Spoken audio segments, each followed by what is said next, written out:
आज मैं मैथ वालों को कैलकुलेटर का इस्तेमाल सिखा के उनकी जिंदगी आसान कर दूंगा। पार्ट 3। अगर आपने थोड़ी सी भी मैथ पढ़ी है तो आपको पता होगा कि एक रियल नंबर्स होते हैं और एक इमेजिनरी नंबर्स होते हैं, जिनको मिलाकर जो है कॉम्प्लेक्स नंबर्स बनते हैं, जैसा कि आयोटा। आज हम उन्हीं नंबर्स को कैलकुलेटर से डायरेक्ट सॉल्व करना सीखेंगे। अब मुझे नहीं पता ये आयोटा किसने बनाया था और इसके पीछे क्या लॉजिक है, लेकिन सॉल्व करना मुझे आता है। सॉल्व करने के लिए मेरे पास कोई इक्वेशन नहीं थी तो मैंने ये लेट कर लिया। आपका जो भी सवाल होगा आप उसको सॉल्व कर सकते हो। अगर हम नॉर्मली सॉल्व कर रहे होते तो हम आयोटा को ऐसे टैकल करते हैं कि iota is equal to under root -1। इसका मतलब ये होता था कि अगर हम दोनों तरफ स्क्वायर ले लें तो स्क्वायर जो है वो स्क्वायर रूट से कैंसिल हो जाएगा और आयोटा स्क्वायर का आंसर -1 आ जाएगा।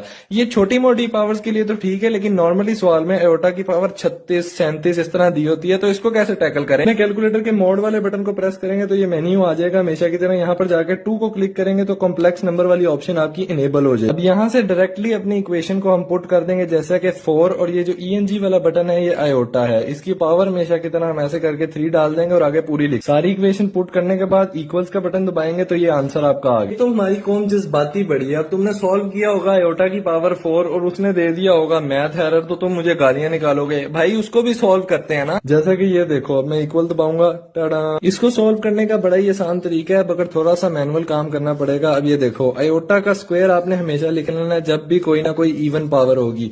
उस इवन पावर को फिर आपने उस 2 पे डिवाइड कर देना है। जो आंसर यहाँ पर क्वेश्चन में आएगा उसको बाहर लिख देना है। यहाँ एक और मिसाल से समझा देता हूँ, ज्यादा क्लियर हो जाएगा। आयोटा की पावर आपने हमेशा की तरह स्क्वायर रखनी है और उसकी ब्रैकेट लगा लेनी है। फिर 6 को जो है 2 पर डिवाइड कर देना है। 3 आंसर आएगा, उसको यहाँ पावर में लिख देना, ये अलग है। ये चीज उठाकर दोबारा कैलकुलेटर में पुट कर दो, आपका आंसर आ जाए। अब रह गया भाई ऑड पावर। इसको सॉल्व करने का सिंपल तरीका ये है कि एक दफा साइड पर आयोटा लिख दो, सेंटर में मल्टीप्लाई का निशान लगा के इसमें से, इस 7 में से, पावर में से 1 माइनस कर दो और वो आयोटा की अगली पावर बना दो। इसको अगेन दोबारा उसी तरीके से सॉल्व कर देना, कैलकुलेटर में पुट करो, आंसर आ जाएगा। आप में से बहुत सारे निकम्मे ये सोचेंगे कि भाई इतना मैनुअल काम करना है तो क्या फायदा, लकीर के फकीर ना बनो। एमसीक्यूज में बहुत काम आता है, टाइम सेविंग हो जाती है, दूसरे एमसीक्यूज बहुत लंबे होते हैं।